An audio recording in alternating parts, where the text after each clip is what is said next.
Buenas tardes. Soy ingeniero, me he presentado así antes, pero no voy a dar una clase de ingeniería. Yo creo que si pienso lo que voy a dar es una clase de ética periodística. Los que estamos aquí somos los encargados de dar a conocer a nuestros 300.000 vecinos la barbaridad que quieren hacer en Gijón. Tenemos que entender lo que nos estamos leyendo en prensa para poder discutirlo, para poder hablarlo con los vecinos y para poder explicarlo.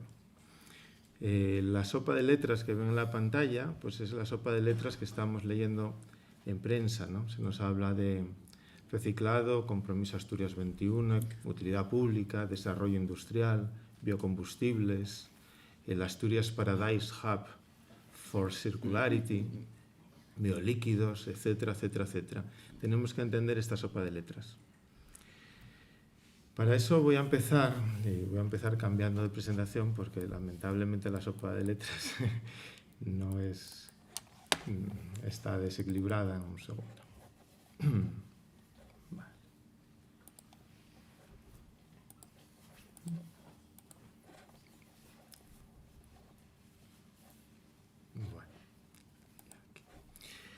Bueno. Para eso voy a empezar hablando de la noticia. La noticia es de hace casi 2 años, es de marzo de 2021. Y la pueden leer ustedes en la página del IDEPA, del Instituto de Desarrollo Económico del Principado de Asturias, que depende de la Consejería de Industria. Donde se nos dice que Preco va a construir en el Musel una planta de reciclado, subrayo las palabras, de residuos plásticos que mediante un sistema de valorización química sin emisiones transforman los desechos sólidos. Emplea una tecnología basada en un proceso de transformación térmica del plástico sin oxígeno, y al no haber oxígeno no hay combustión. Y ese proceso se llama pirólisis. ¿Qué es la pirólisis? Bueno, explicar qué es la pirólisis puede llevar mucho tiempo, ¿no? Pero podemos ir a fuentes no sospechosas, fuentes objetivas. Yo me he ido a la página del Ministerio para la Transición Ecológica y el Reto Demográfico, por lo tanto a una página oficial del Gobierno. Y en esa página se exponen los tratamientos de los residuos. ¿Qué tratamientos hay para todo tipo de residuos? Hay tratamientos de valorización y reciclaje material, hay tratamientos de valorización energética, tratamientos térmicos y hay depósito en vertedero, que es la última opción. La pirólisis no es un reciclaje, como figura en la noticia del Principado de Asturias. La pirólisis está, de acuerdo a la legislación, de acuerdo a lo que nos dice el Ministerio, en la categoría de un tratamiento térmico, una valorización energética de los residuos, junto a la incineración o la gasificación. Por lo tanto, no estamos hablando de una valorización química, sino térmica, y no estamos hablando de reciclado. Seguimos con la duda de si hay o no combustión. De acuerdo a la página del Gobierno, volviendo a esa página, nos explica que la pirólisis es una degradación térmica, efectivamente en ausencia de oxígeno, por lo cual esas moléculas que nos explicaba Paulino pues se descomponen por acción del calor. Evidentemente hay una transformación química, resultado de la acción térmica. Y en ese proceso se van a obtener 3 productos. Un gas, cuyos componentes básicos idealmente va a ser dióxido de carbono, monóxido de carbono no sería deseable, hidrógeno, metano, gases con potente efecto invernadero, pero lo que más nos preocupa, compuestos orgánicos volátiles. Compuestos orgánicos volátiles que pueden dar lugar a situaciones peligrosas, como antes comentábamos. Se genera también un líquido, compuesto básicamente por hidrocarburos, alquitranes, naftas, ceras. No es un líquido limpio, no estamos hablando de gasolina, estamos hablando de alquitrán. Y se produce un sólido, con un alto contenido en carbón, y donde se retienen los metales pesados presentes en el plástico. Porque el plástico no es un producto limpio. El plástico siempre es tratado con aditivos. Aditivos para mejorar su flexibilidad, para darle color, para hacer que no sea inflamable en determinados usos, para hacerlo rígido o para hacerlo flexible. Esos subproductos contienen otros metales, otros compuestos químicos que hacen que en el sólido resultado de una pirólisis se concentren allí. El Ministerio no habla de que se genere gas, líquido y sólido, habla que se generan residuos líquidos, residuos gaseosos y residuos sólidos. Y estos, de acuerdo a la página del Ministerio, se pueden aprovechar mediante combustión, en el caso de los líquidos y gaseosos, a través de un ciclo de vapor, por ejemplo, para producir en una central térmica electricidad. El residuo sólido únicamente puede utilizarse como combustible en instalaciones industriales. Es un residuo sólido difícil, no es fácil su combustión. Por eso, la página del Ministerio cita como ejemplo de instalación industrial que podría destruir este residuo las cementeras. En las cementeras la temperatura del horno es muy alta, entonces sería el lugar. Un horno, por mucha temperatura que tenga, no destruye los metales pesados presentes en el residuo.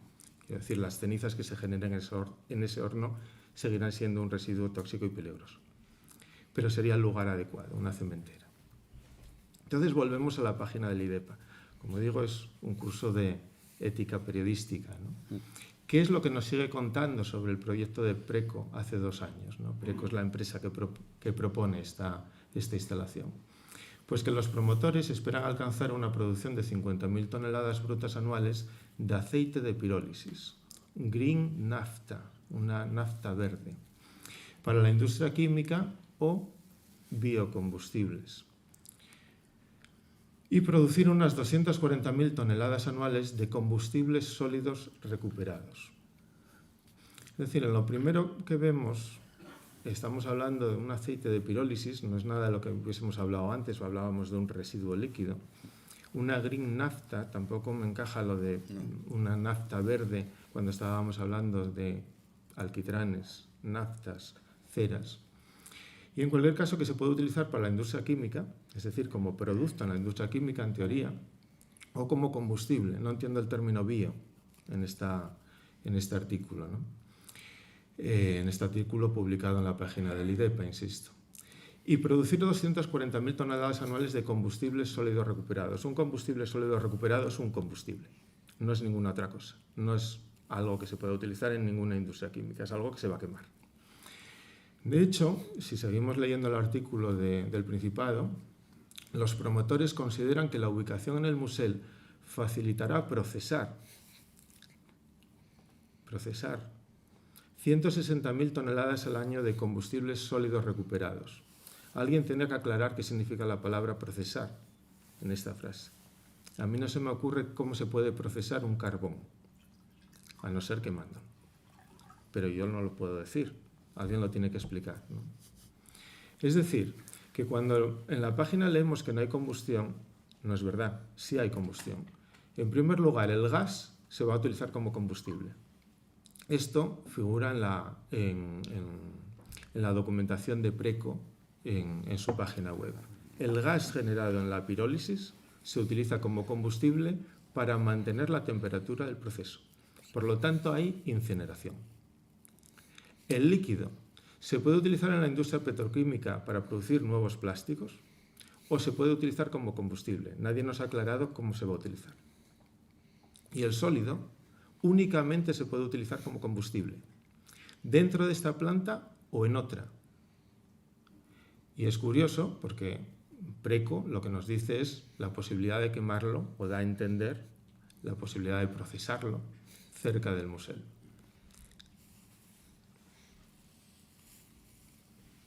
Es curioso la utilización del lenguaje y si a ustedes les confunde, a mí también. El IDEPA no habla de residuo gaseoso. Preco habla de gas de síntesis. El Ministerio habla de residuo gaseoso. IDEPA no habla de residuo líquido, habla de aceite de pirólisis o nafta verde. Preco habla de biolíquido renovable, utilizando el término bio dentro del producto del tratamiento térmico de un plástico. El Ministerio habla de residuo sólido. El IDEPA nos habla de combustible sólido recuperado. Preco nos habla de biocarbón. Nuevamente utiliza ese prefijo y no sabemos por qué. Decir que los asturianos no sabemos lo que es una pirólisis es muy aventurado. El carbón vegetal se obtiene desde tiempos inmemoriales en nuestra tierra por un proceso pirolítico de la madera. Se cubre la madera con tierra, se deja una pequeña chimenea, se calienta y se obtiene un residuo sólido. Los gases se van por esa chimenea y el líquido, si lo hay, se empapa en el terreno. Pero es que el carbón de coc se obtiene en las baterías de coc por un proceso pirolítico, donde el carbón mineral se somete a altas temperaturas en ausencia de oxígeno, se eliminan los alquitranes presentes en el carbón mineral, se desprenden los gases y tenemos como residuo un carbón con más poder energético. Por lo tanto, la pirólisis sabemos lo que es. Es muy grande la planta que nos plantean, la planta que nos anuncian. Bueno, pues hay que dar una imagen de contexto de dónde estamos. De acuerdo a los datos de Cogersa, del Gobierno del Principado de Asturias, en 2021 se recibieron 16.500 toneladas de residuos a través del contenedor amarillo. Los asturianos tiramos en el contenedor amarillo, separamos 16.500 toneladas de lo que entendíamos que eran plásticos, o latas de metal, de aluminio, etc. De esas 16.580 toneladas parece que nos equivocamos en la mitad, porque Cogersa únicamente saca 8.500 toneladas a recicladores externos. El resto se va al vertedero, se vuelve a mezclar con las basuras y se tira en el vertedero. De las 8.500 toneladas, como digo, hay bricks, hay latas, hay residuos que no son plástico. Plásticos son solo 6.400 toneladas, 6.500 toneladas para redondear. ¿Qué tamaño tiene la planta propuesta para el Musel? Pues no nos lo dicen de forma directa, nos dicen que va a producir 240.000 toneladas anuales de combustibles sólidos y 50.000 toneladas brutas de aceite anuales. Por lo tanto, la planta tiene que tener al menos una capacidad de 290.000 toneladas anuales. Los asturianos producimos 6.500, pero vamos a instalar en el Musel una planta de 290.000. ¿Cuánto es eso? Bueno, los residuos plásticos en Cogersa, una vez separados y clasificados, se empaquetan a presión en una especie de balas, como la que intento representar ahí en la esquina. Podríamos cubrir una superficie de 1 kilómetro cuadrado en Gijón todos los años con balas de 1,60 de altura, que ocuparía lo que ven en el mapa. Eso es lo que va a llegar al Musel todos los años. No sabemos ni por dónde ni cómo, pero eso es lo que nos proponen.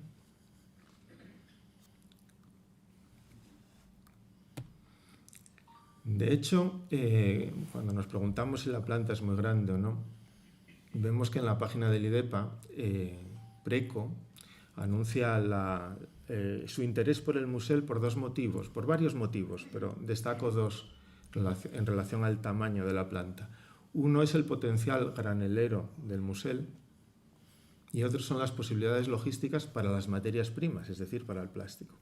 O sea que parece que el residuo llegaría por mar, pero tampoco lo podemos afirmar porque nadie lo ha dicho expresamente.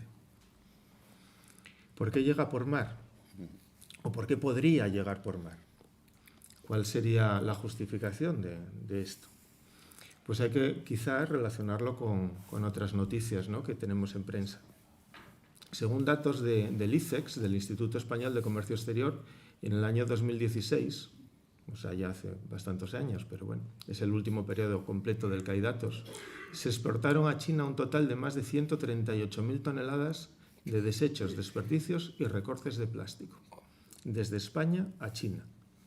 Porque el plástico que nosotros separamos al contenedor amarillo, que Cogersa selecciona, empaqueta y vende a recicladores externos, en muchas ocasiones, y desgraciadamente no podemos decir en cuántas, se embarca rumbo a países asiáticos o africanos. Se manda a China, se manda a Malasia. Y estos países están empezando a devolverlo. China estaba recibiendo grandes cantidades de plásticos y los estaba aceptando, pero desde hace más de 2 años dice que no. Malasia ya empieza a devolver la basura también a Europa. No es un problema de España, aunque España sea el 9º país del mundo que más desechos envía fuera de sus fronteras. Es un problema europeo, es un problema también de Estados Unidos. No hay nada que hacer con el plástico, no se sabe qué hacer con el plástico. Y para terminar la exposición, tenemos que entender a qué nos enfrentamos. Si hemos entendido el qué, tenemos que entender también el por qué. Y al fin de cuentas, pues retomar un poco la idea que intentaba plantear al principio, ¿no? Somos 100, 200 personas aquí y tenemos que enfrentarnos, saber a qué nos enfrentamos. Si realmente estamos ante un problema grande o estamos ante, bueno, pues una pequeña planta que se va a hacer en el museo y que tampoco es trascendente, ¿no? ¿Y quién apoya este proyecto? Bueno, en la página del IDEPA, acompañando la noticia de marzo de 2021, aparece esta foto donde aparecen los directivos de Preco, Juan Baena, el presidente de Preco, Ismael Díaz, el consejero, y aparece nuestro consejero de Industria y la directora del IDEPA. También aparece el representante de la Cámara de Comercio de Asturias. Esas son las tres instituciones principales, ¿no? ¿Qué es lo que dice el IDEPA? ¿Qué es lo que dice el Gobierno del Principado de Asturias, la Consejería de Industria?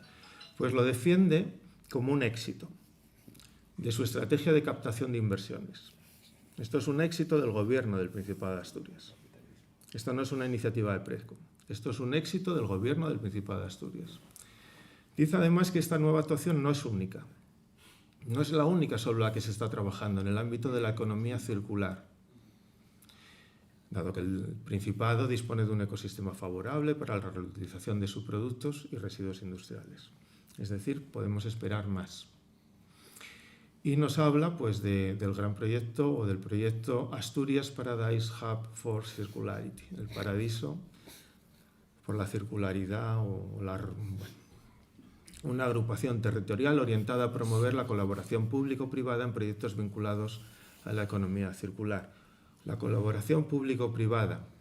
Nos vamos a la página del IDEPA, su directora nos habla de cómo se articula esa colaboración público-privada y nos cita los agentes que intervienen en promover, además de esta empresa privada, Preco, estas iniciativas. Habla del propio IDEPA, de las cámaras de comercio de Asturias y nos habla de dos organizaciones, en principio privadas, sociales, de asturianos presentes además en el exterior, cita en el artículo Asturias Power y Compromiso Asturias 21.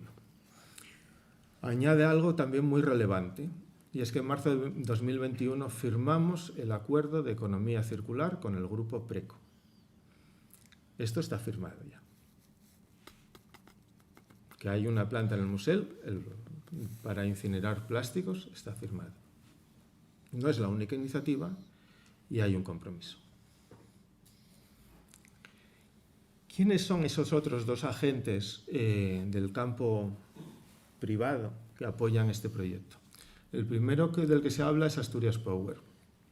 Asturias Power es una iniciativa liderada por Luisma Hernández Valencia. Hace 2 años, 3 años, se organiza como un movimiento de networking con el objetivo de potenciar el valor del talento en el Principado, y es una red de un grupo de profesionales independientes, espacio de reflexión, nexo entre profesionales que trabajan en Asturias y fuera de Asturias. Y resulta fundamental para esta asociación transmitir mensajes optimistas que fomenten el emprendimiento. Por más que he buscado, esta asociación no está legalizada, carece por lo tanto de estatutos, carece, hasta donde yo sé, de presidente, no hay un órgano representativo.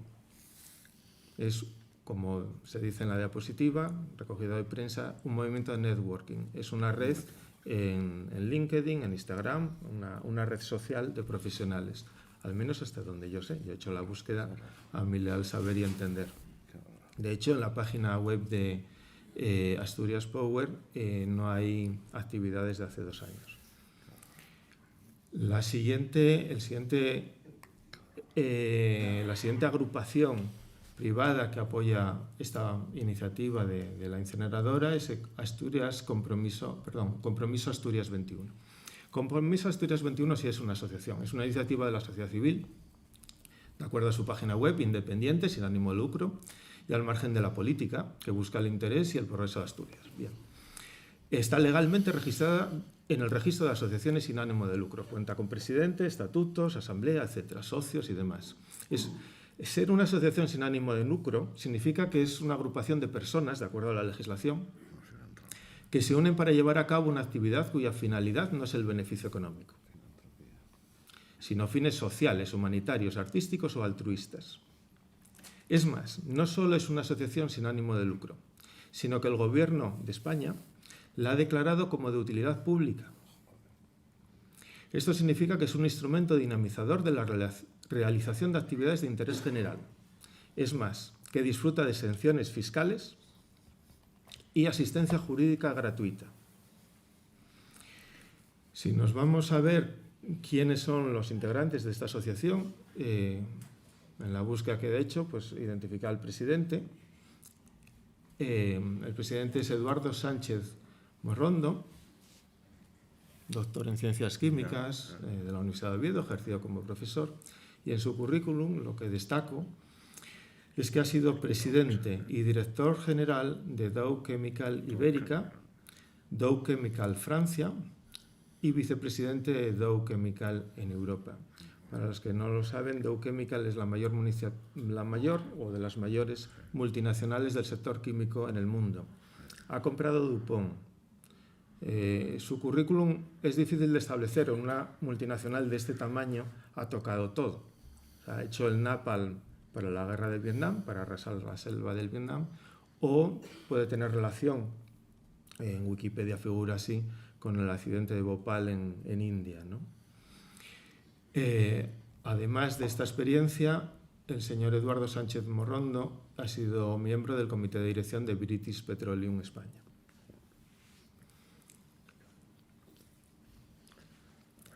El último elemento en este ecosistema de instituciones que apoyan esta planta para Gijón, para el puerto del Musel, es Preco. Ya hemos hablado de cómo Preco habla de biodiesel, de biocombustible, biolíquido, biocarbón, etc., ¿no? En su página también nos habla de que tiene 5 centros en funcionamiento, cuando en la misma página después nos dice que solo tiene 1. Nos habla de que trata más de 300.000 toneladas de plástico, cuando, haciendo caso a los números que da en su propia página, pues no tiene más que una instalación experimental en Toledo de un tamaño muy inferior, ¿no? El grupo directivo de Preco pues, es Juan Baena, que lo veíamos en la primera fotografía, también veíamos a Isabel Díez, y junto a Juan Baena pues, vemos a Sheila Clemente como consejera de la empresa, ¿no? Yo he hecho una pequeña búsqueda también de cuáles son los currículums de estas personas, ¿no? Y bueno, se van a sorprender, como yo, de lo que uno encuentra si escribe Juan Baena y Sheila Clemente en Google.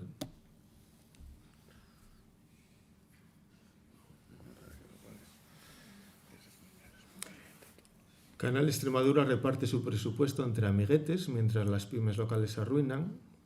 Canal Extremadura adjudica su último 1.000.000 de euros a una empresa afín al PP.